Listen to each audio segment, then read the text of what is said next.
Hey everyone, I'm Chef Scott. This is Devil's Food Kitchen, and today's recipe is the ever so popular French classic, the little sandwich cookie that everybody loves, the macaron. I've got a soapbox for a hot minute though.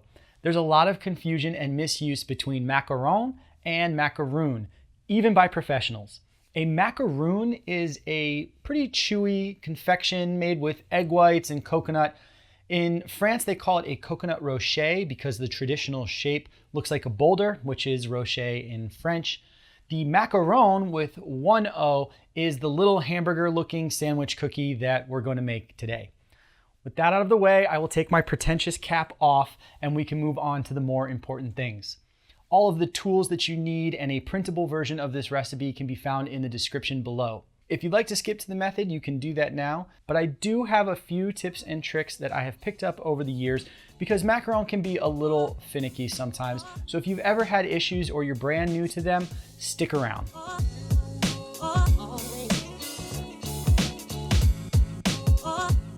Macaron have developed a sort of mystique around them. A lot of people think of them as a very challenging recipe that should only be left for the professionals, but I'm here to tell you that that is not true. At the end of the day, a macaron is really just meringue with almond flour added to it. And once you think about it in that context, making a good meringue and understanding the baking process is all you really need to know to make a great macaron. This particular recipe uses a meringue known as an Italian meringue. In an Italian meringue, we take a hot sugar syrup and pour it over egg whites while they're whipping. This creates a really stiff, strong meringue and is going to give your macaron more stability. If you've only ever made a recipe featuring French meringue, which is simply egg whites and granulated sugar whipped together, give this recipe a try because it's much more stable and much more consistent. I prefer to make my macaron with fresh egg whites as opposed to something that comes in a carton. And in particular, I like to age my egg whites. Egg whites are a really cool ingredient. They have enzymes that help kill harmful bacteria and make them shelf stable at room temperature, provided that that temperature isn't too warm, I'd say 60 or below, and that you give them some air. With both of these conditions, you can leave your egg whites out at room temperature for a day or two. This is going to allow some of the water in the egg white to evaporate and concentrate the egg white proteins. That's going to give you a stronger meringue and will also help the macaron to be more stable. I like to keep my egg whites in a scaling container and just crack the lid to give them some air. I've had a lot of students ask about humidity and its effect on a macaron. Honestly, unless you're in an extreme condition, either somewhere very humid or very dry, humidity is not going to have a huge effect on the finished product. One of the steps of making macaron is to let the piped batter develop a crust. Naturally, in a dry environment, that's going to happen faster, and in a humid environment, it will happen slower. But as long as you give the shells enough time to set properly, you'll be okay in the oven. That being said, a humid environment in the oven is not a good thing. And this brings us to the biggest issue with making good macaron, the oven. The oven is by far the biggest issue with macaron, especially if you're making them at home.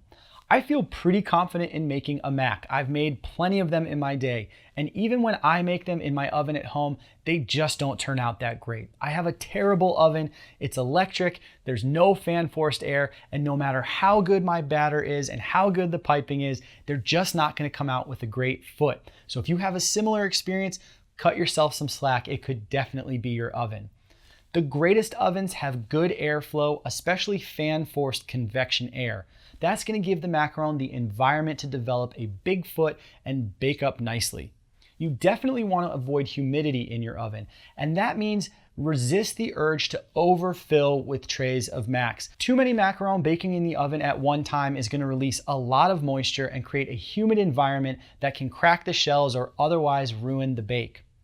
Last and most important, while the macaron are baking, don't open the oven door. That's going to let all kinds of heat and air escape and the macaron are gonna fall just like if you were making an angel food cake. So just remember that making a great macaron is first about making a great meringue and then just about treating the macaron like you would any other meringue dessert. I think we're ready for the method.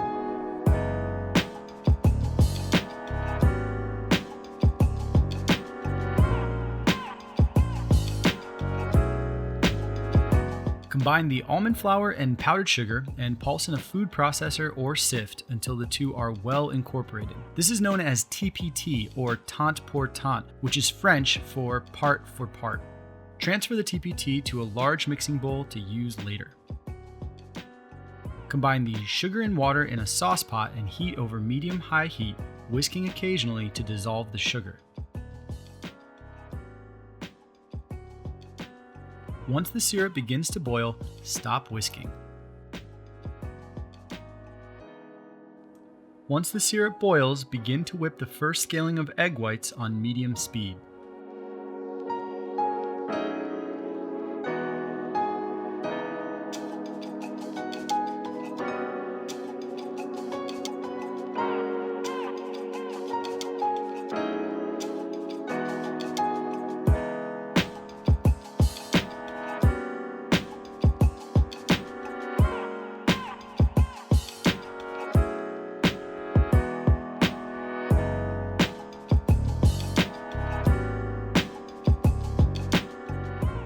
When the syrup reaches temperature, turn the mixer on high speed and pour the syrup down the side of the inside of the bowl. Careful not to pour over the whisk.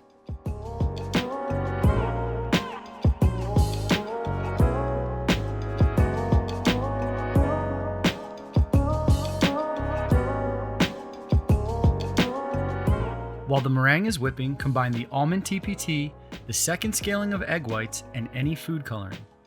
Mix until a thick paste is formed and no almond or sugar is visible. The meringue is ready when it is cooled but is still warm and is at a very soft peak. Add 1/3 of the meringue to the paste and mix until thoroughly combined.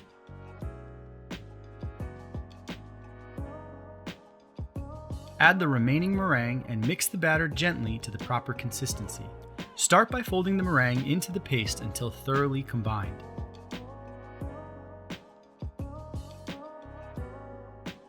Next, begin to beat the batter, stirring for a few seconds and returning to the folding motion. Repeat the process of stirring and folding until the batter settles in the bowl within 20 to 30 seconds when dropped from a spatula. At this stage, the batter should be 95% ready. Adding it to your piping bag and forcing it through a piping tip will break it down a little more to the proper consistency. Using a piping bag and an 11mm round piping tip, pipe the macaron batter onto a sheet pan lined with parchment paper or a non-stick baking mat. It's a good idea to pipe one row of shells and then wait for 30 seconds or so to see how they settle. That will give you a good idea of how large or small to pipe the rest of the shells. I pipe the batter about 1.25 inches in diameter. Stagger the rows to allow even airflow during baking.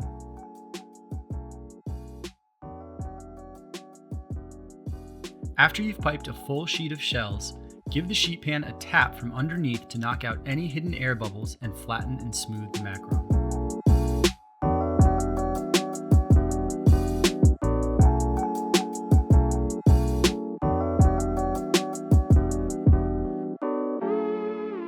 The macs are ready to bake when you can lightly touch the shell without the batter sticking to the tip of your finger.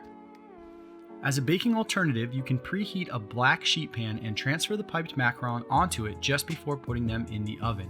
In some cases, this can help develop the macaron's foot. Be careful when handling the hot pan.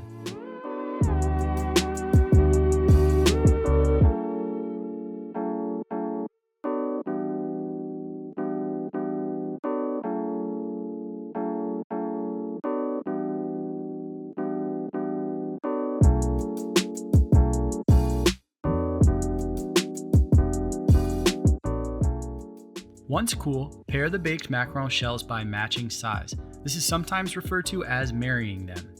Aww. Once paired, keep the macs wrapped until ready to fill.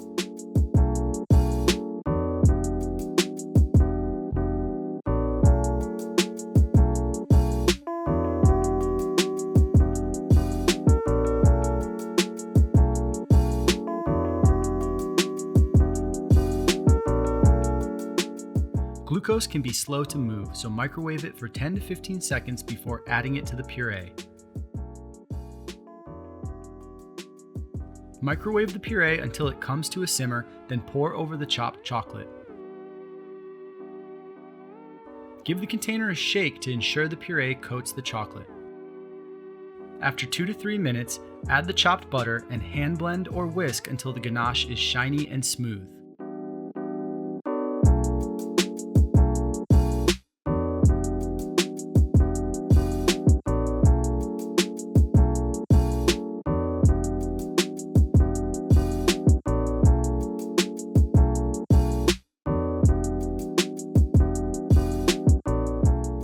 Using a 9mm round piping tip, fill a piping bag with ganache. Pipe a dollop of ganache on 1/2 of each pair of shells.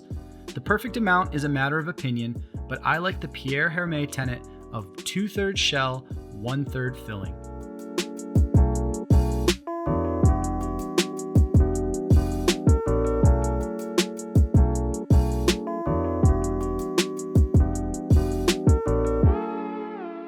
Sandwich the shells together using a gentle twisting motion to press the filling down evenly.